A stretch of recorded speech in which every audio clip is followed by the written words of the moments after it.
اور نماز کے جہاں اور بہت سارے فوائد ہیں وہاں یہ بھی ارشاد فرمایا کہ ان الصلاۃ تنہا عن الفحشاء والمنکر، اور میں بے شک نماز منع کرتی ہے بے حیائی سے اور برے کاموں سے۔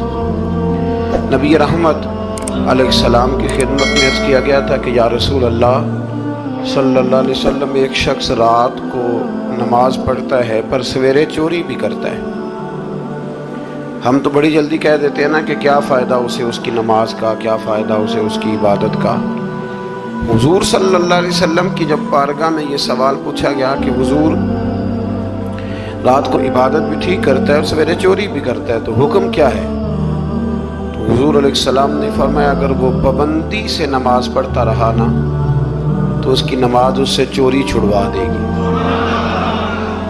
اس لیے کہ نماز بے حیائی اور برے کاموں سے روک دیتی ہے۔ اگر کوئی کمزوریاں ہیں انسانی تقاضوں کے تحت تو نماز کی پابندی کریں۔ اگر آپ نماز کے پابند ہو گئے نا، کچھ وقت لگے گا تو پھر وہ بھی ساری کمزوریاں اللہ دور فرما دے گا۔ شرط یہ ہے کہ اس کو پابندی کے ساتھ پڑھتے رہیں۔ کچھ دوست کہتے ہیں نماز میں دل نہیں لگتا، تو میں نے کہا نہ بھی لگے تو پھر بھی پڑھیں۔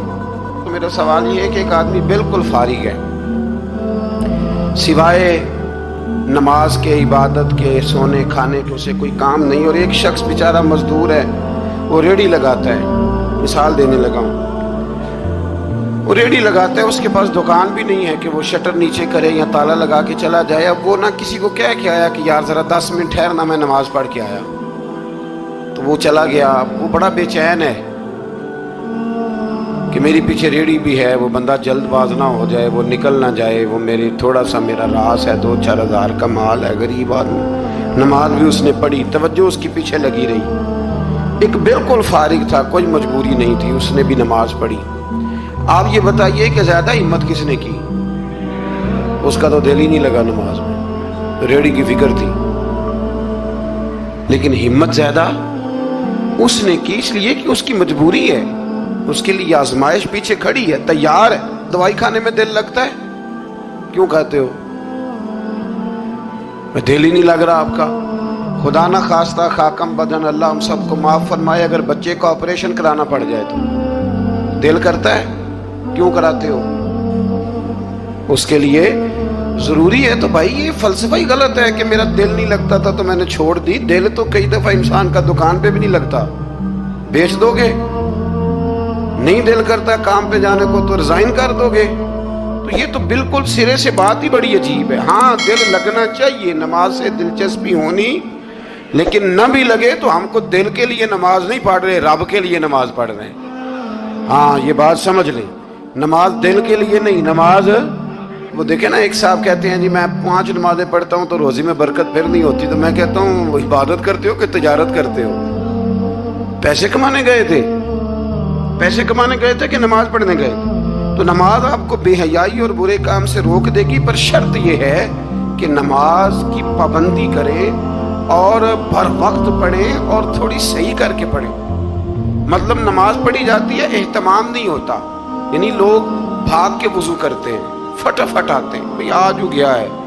بڑی جو بندہ گاڑی بھگا کے لاہور پہنچنا چاہے تو وہ 15 منٹ جلدی پہنچ سکتا ہے، 1 گھنٹہ پہلے پہنچ سکتا ممکن نہیں میرے عزیز، وہ ہو نہیں سکتا۔ جلدی نماز پڑھنے سے آپ کیا کر لیں گے؟ صحیح کر کے پڑھیں، سونی کر کے پڑھیں، تسلی کے ساتھ پڑھیں، ٹھنڈے دل کے ساتھ پڑھیں۔ مطلب نماز پڑھیں تو پھر مزہ آئے۔ امام اعظم کا ایک پڑوسی ہے تو وہ کہتا ہے کہ امام صاحب نا گرمیوں کے دنوں میں نا چھت پہ چڑھتے تھے، کیونکہ میرے گھر میں عورتیں نہیں تھیں، مرد ہی تھے زیادہ، اور میرا ایک بچہ تھا چھوٹا۔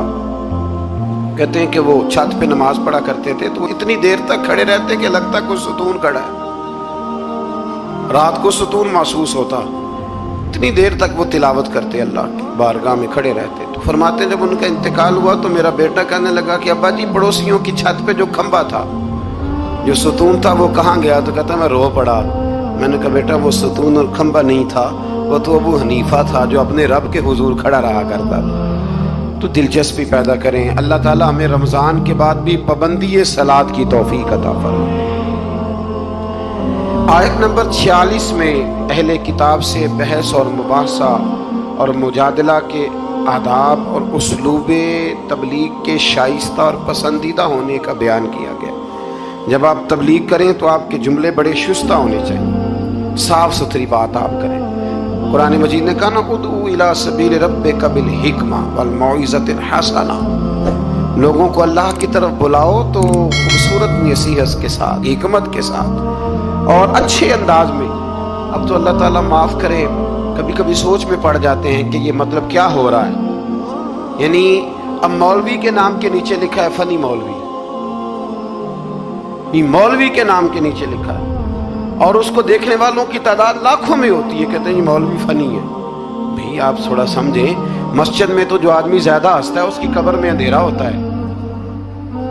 آپ یہ کیا کر رہے ہیں؟ ہاں کوئی بات ایسی آ جاتی تھی تو اللہ کے نبی بھی مسجد میں مسکراتے تھے، حضور بھی مسکراتے تھے، صحابہ بھی مسکراتے تھے، اور صحابہ کہتے ہیں حضور جب مسکراتے تھے تو دانتوں سے نور نکلتا تھا، مسجد نبی کی دیواریں بھی چمک اٹھتی تھی۔ لیکن یہ مطلب مولوی کو اس لیے بلانا کہ وہ لطیفے سنائے گا، وہ طنز و مزاح کی بات کرے گا، تو آپ نے کیا فرق رکھا مسجد میں، اللہ کے گھر میں اور دیگر جگہوں پہ؟ آپ ذرا سمجھیے اس بات کہ وہی بات جو قرآن نے کہی کہ لوگوں نے دین کو کھیل تماشا بنا لیا ہے، معاذ اللہ، لوگوں نے کھیل تماشا سمجھ